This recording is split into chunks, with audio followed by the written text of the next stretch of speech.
take up any more time. I'm gonna let our guest speaker talk. So I wanna,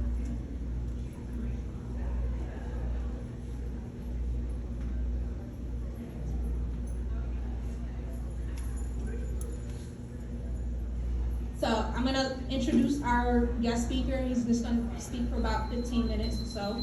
And then we'll give you guys time to walk around and be able to talk to the resources that are here.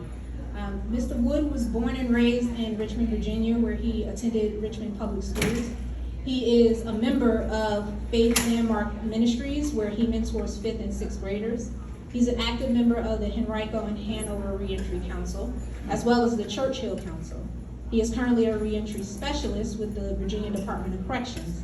He works passionately to empower returning citizens and assist them in efforts to reintegrate society successfully. So ladies and gentlemen, please give Mr. Wood a round of applause. Mr. Wood.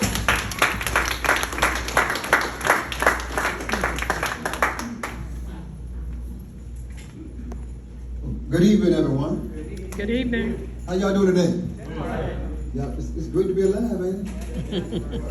My name is John M. Wood. I am the reentry specialist for the Central Region. What I specifically do is I give oversight and technical support to about 6 prisons, 1 CCAP, and 2 therapeutic communities. I actually go in there with a program manager. We bring in what we call cognitive behavior therapy model. It's based on accountability, pro-social thinking to affect behavior that's been detrimental. So when individuals leave prison, they can leave out and not come back. They can go back out and be successful, whatever success is to them. So, give you a little bit of my background. I'm from Richmond, Virginia. I did 25 years and 10 months in the Virginia Department of Corrections. I got locked up at 18, I came out at 43. So almost 26 years in prison. My first 8 years, I still was thinking a particular type of way, right? It took me 8 years to realize that I gotta do something different. I can't be the same person leaving prison that I came into prison. And so what I started doing was taking programs and classes to deal with my deficits. Whatever my deficits were, I started taking classes and programs that would help me to become a better person, right? Something I see in here before I go any further, I'm looking at all the families. And something I didn't realize how important my family was until I got jammed up, right? I realized I broke the circle. My family didn't come to prison, I came to prison. They didn't do anything for me to come to prison, I did. But I was very selfish when I got to prison, because in my mind, you still supposed to send me money, you still supposed to do all these things for me, right? That's not how adults think. That's really selfish. It's really, I'm gonna just say it's selfish. So I'm just saying, take the burden off your loved ones. The people that supported you during your incarceration, those who supported you before you got incarcerated, try to be a mentor to you, and tell you don't do such and such, you didn't listen because you thought that you knew everything, you know? So be grateful and appreciative of loved ones who stuck by you during your incarceration, whether it's in jail, whether it's in prison, whether if you're in recovery, whatever it was, whatever mess you took them through, you're obligated now to give back to your loved ones, right? So be grateful to have family. Family is so important in the reentry process. And I didn't realize that until I took about 8 years in my incarceration, how important my family was to me. The biggest thing about succeeding in life is changing your thinking. You gotta be able to start thinking differently. You can't make decisions in the moment based on your feelings. And before we give you any resources, any programs and classes, you gotta make a decision that crime is not an option anymore. You gotta be done with that, through with it. If you got a vision for your life, which means you can see tomorrow from the day, right now. If you close your eyes, you can see tomorrow, right now, today. So with that vision come boundaries you gotta set for yourself. So somebody did in prison, well, I started setting boundaries, I made predetermined choices. I started being in contact with people such as staff, counselors, mental health professionals. I wanted to know how to live successfully in society. I knew how to do time. I knew how to navigate the prison system. You all are familiar with that. You know how to do time, you know how to navigate, you know how to conform, but true transformation starts from the inside out, right? when you start to really, really be honest and really honest with yourself, if I got some problems, right? And ain't everybody that's around me. It's not the system. It's not my upbringing, not my environment. Nobody made me do what I did. I made a decision to consistently do wrong, and eventually I got caught, right? So now, you gotta get to the point where I'm not mad at the system. I'm not mad at people. I'm upset with myself because I knew better, but I didn't do better. So now I got an opportunity now to do some things and make my life better. Because who wants to be in, who likes being incarcerated? Who wants to be in prison? Nobody, right? So therefore, you got to do something different, right? You don't like nobody tell you to make your bed up. You got to do something different. So I just want to be able to encourage you all with my story. I ended up going to the CAR community, which I don't know if y'all familiar with that. CAR community is a 7-month program of pro-social thinking and behavior. It's very intense. And it teaches you accountability, it teaches you self-awareness, it teaches you how to redirect behavior back to yourself. Why did you do what you did? It's no longer punitive, where it's long-term, short-term incarceration, lock them up, throw away the key. Now is long-term incarceration, which now we come in with the why. Let's help you figure out why you did that and how we can give you something different. So now when you encounter conflict or obstacles, you'll be able to stand on your 2 feet and think things through and say, you know what, I don't want this. This is gonna take me away from my family if I do this. If I make a decision, it's gonna take me from my family. I'm not gonna be able to see my children. I'm not gonna be with my spouse or my mother and father, my grandparents. Because in prison, you lose or you get taken away with everything you hold dear and love in an environment. The jails, the prison, which means somebody else is controlling your life because you couldn't do it or you didn't want to do it, right? So what we try to do now is try to give you your power back. When you can say, you know what, man, I don't want to be in trouble. I don't want to get in trouble. I don't like getting in trouble. I want to do what's right. So along with resources, you got to have some character and some integrity. You got to be able to, when you get on the outside and when you get back in the environments, your friends come around, you can tell them, hey man, and take personal experience. You can't get in this car if you high, if you got drugs on you, you can't get in my car. I don't care how close we is. If you my mama, my daddy, you can't get in this vehicle. Because nothing's more important to me than my freedom. If it ain't important to you, it's important to me. And if you're my friend, you'll understand that and you'll respect that. Them the people you gotta have around you, even inside and outside. You don't want nobody around you that's a yes person. They're gonna agree with you and say, no. I need somebody around me that's gonna hold me accountable and say, hey man, that's wrong, you're going the wrong direction. That's not the goal, that's not the plan. You get in my face. I may not like it in the moment, but eventually I say, man, you was right and I appreciate that. Those people care about you and your freedom. Those are the ones you're supposed to be hanging around. People that's smarter than you. If everybody in your circle is y'all both the same, then you gotta change the circle. You need some smarter people in the circle to help bring you up some, right? So, I'm here as a picture of hope and a blueprint of success to you all. That you ain't got to go back and do 25 years in prison. You can take this shortcut that I'm giving you. You ain't got to go through that. Love on your families, man. Love on your family. Spend time with your loved ones. Get a job. Don't quit your job when things are said to you may not like. Know why? Because if you quit your job, you just cut off income. Who like to be broke? You ever been broke before? Anybody been broke before? Is that a good feeling? Is that a good feeling? Is being broke a good feeling? It's not a good feeling at all, right? Well, if you quit your job because somebody said something to you that you didn't like, now it puts you in a bad spot because the bills come on time every month. The bills don't stop us slow, so you know what? You quit your job today. You know, we're going to hold it for 90 days so you get it together. It don't work like that. That's unrealistic to think like that. So you got to be on point in your thinking to be realize, you know what? I need to learn how to talk to people. I need to learn to resolve conflict and troubleshoot. These things we didn't learn in the streets. In the streets, we react to everything. You act on emotion, you act on your training, and those around you in peer pressure. One of the biggest things I've seen in prison is peer pressure. Nobody wants to stand up on their own. You gotta do something based on what somebody else think about you.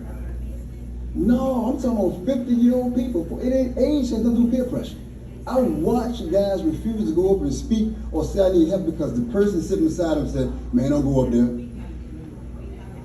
No. Don't allow other people who don't want to grow and move forward stop you from going to move forward. No. I don't want to go back to prison. I tell you what, man, I only welcome to prison is I do what I do now by going back in there. When I finish, I'm gone. I can leave out. Because I got tired of the environment. It didn't break me. It's not what I wanted no more. I didn't want to be in prison no more. I didn't want anybody to tell me what to do no more. I didn't want to. So you know what I started doing? I started doing what I needed to do to get out of the environment and stay out of the environment and never go back again. Right?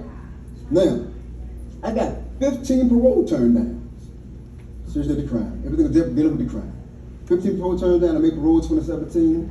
I got home. Already had my mind made up. Whoever my PO is, it's going to be a resource to me. And I didn't allow people to color my mind about their experiences of their probation parole office. I went in there with a clean thinking, and I got on my PO nerves to the point she was like, hey man, don't call me no more unless you get pulled over by the police. But I was serious about going home and staying home. And I wanted to know everything I could know to stay at home. I didn't want to go to that environment no more. And I broke my mama's heart when I went to prison. I was her first child that went to prison half his life. And she said, baby, that was never my plan. And I said, Mama, I broke your heart. She said, yeah. I said, I'll never do it again. I'll never break your heart again. And when I got home, I made sure I took that burden off her shoulders, and I started making sure I was there for her the way she was for me for 25 years, 10 months. Because you never think about what family go through coming up and down the highways and see you in them jails and wherever you are, and see you. And they don't have to do that, but they do it because they love you. You know the money they could be using for something else because the bills got to be paid on. People still living. I ain't never seen nobody starve in prison. Nobody. You get 3 meals guaranteed a day, but you'll call and make your family think that you died in prison. No, but people living on the outside. They're living. They're paying bills. They're raising children. These are things that happen that when we make bad decisions consistently and we get separated by going to prison or jail or whatever you're doing, your families are affected by your decisions. My mom was incarcerated for 26 years just like me. She was in prison right along with me. I didn't realize that. I didn't realize that until I got into the environment and got set down for a while. Yeah, you heard your families, man. They're doing time with you. If you own substance uses, if you own drugs, whatever, they go through the stick. They're on it too with you. They're on it too. It's not just about you. Your decisions affect people around you. And that's what mature people start doing. Realize, you know what? I want to be dependable. I want to be reliable. My mama said, when I got home, she was like, for some reason, she was overpossessive. I'm like, I come home from shopping, 1 o'clock in the morning, and guess who on the front porch? My mama. Like I'm 17 years old, like my kid. And her mind goes, she won't lose me again. Yeah, I'm 43, but in her mind, I'm still see you as that kid who went to prison. I don't want to lose you no more. I don't never want to take my family out no more, ever again. Ever. Now she's no more reliable now. I'm dependable now. She said, boy, you ain't going back no more. That made me feel so good because now I got my trust back with my family. It's a trust issue. When you come back to your family, it's a trust issue with them. Can they trust you? Are you going to keep your word? Are you going to do what you say you're going to do? That's so important in building relationships back with your loved ones, man. And I use man as just a slang terminology, no offense, nobody. But resources. The Department of Corrections is now putting their money where their mouth is. They're hiring people who have been justice involved, have been incarcerated. When you get out and get off supervision, you can apply for jobs at the Department of Corrections. They hire people who've been incarcerated, right? Look at all the resources. When I came to prison, they didn't have this. You got $25 and a bus ticket, and that was it. You want a resource? Now they have everybody's on board to try to help people who are incarcerated. You got to take advantage of that. Take advantage of that, and do better and be better. I love what I do now, going back into prison and helping people. I just came from Dearwind. I was telling Ms. Shanks, I drove 2.5 hours from Dearwood Correctional Center all the way up here, because I enjoy what I do. I don't get paid a lot of money for this. People tell me, boss, man, a whole lot of money in this, but it ain't about the monetary value. It's about meeting people on the outside, and when you see them, say, man, thank you, man, I appreciate you coming back in and sharing your story. I appreciate that. When they can see me, who got a violent crime, and I can, all the time I'm in prison, and I can come back out here and not make excuses about being successful. You can get a job, you can find a job, it's can you keep the job? It's plenty of job, but can you keep it? Because you can't, you allow what somebody said to you, get on your skin, you decide you're gonna quit or cuss the person out. That has to be, no. You gotta start doing better in those areas. Not saying you're not, I'm just, reinforcing some good behavior. I give all of you a push for being here today. I give all of you a push up for being here today. You should be so grateful and appreciative to have loved ones and families that are willing to bring you up. I know guys and women in prison who don't have family, no support. They have no support. They burn the bridges, they have no support when they come out here. You got support, take advantage of support. Love on your families, give back to them. Don't break their house no more. Don't do it no more. You're on the right track. Now I know I don't got too much more time, but my mom did a video, she answered 12 questions. Her side of my incarceration. And she said some things in the video without me being, they won't be present. But it made me realize that my mom had aged faster than she should have. Stressed out, worrying about how I'm in prison. It affected one of the pregnancies with one of my sisters. She had postpartum depression. She now has some mental health issues, mental health challenges because of my incarceration. It's things like that that you don't think about, the impact of your decisions you make, how it impacts your family and loved ones, right?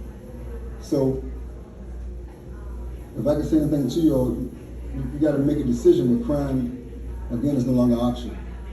You're too gifted and talented to go back out there and commit a crime again and do wrong, man. If you can make it in jail or in prison for a long period of time, if you can make it in an environment, you can make it anywhere. I think people who've been incarcerated are some of the strongest people ever. That environment, you're around so many people, so many personalities, and don't realize how strong you are to be able to navigate through that and get through that environment and come back out here. If you can make it in there, you can make it out here, right? That's a strength that you have. It's a transferable out here. You bring out your gifts and talents, skills you get in prison. Those are transferable skills on the outside, right? That you can bring out here, you can utilize. Put on your resume. Use those skills and put them in your resume and use it to your advantage. None of that, most people in college get a great work ethic. You want to prove yourself that when you come out, I can work. I can come out here and stay out here. Housing, employment, transportation, strong support system, substance use, and mental health assistance need. Those are part of the 5 or 6 things that you need to least likely to reoffend. Right? So these things now being made available to you all. When you go out there and use your resources, be serious about your freedom. Be serious about your recovery. Be honest with yourself. Don't play no games with your recovery and your rehabilitation. You got to be on the front line of your rehabilitation. Don't expect other people to always do things for you. You've got to be the one on the front line of rehabilitation. Show people that you're serious about doing what's right. And you attract the right people to you. So I hope I was encouragement to you. I talk kind of fast, we only have about 20 minutes. Let's throw some pressure from the back on me. Thank you all. Thank you all so much. Thank you for the family that came out.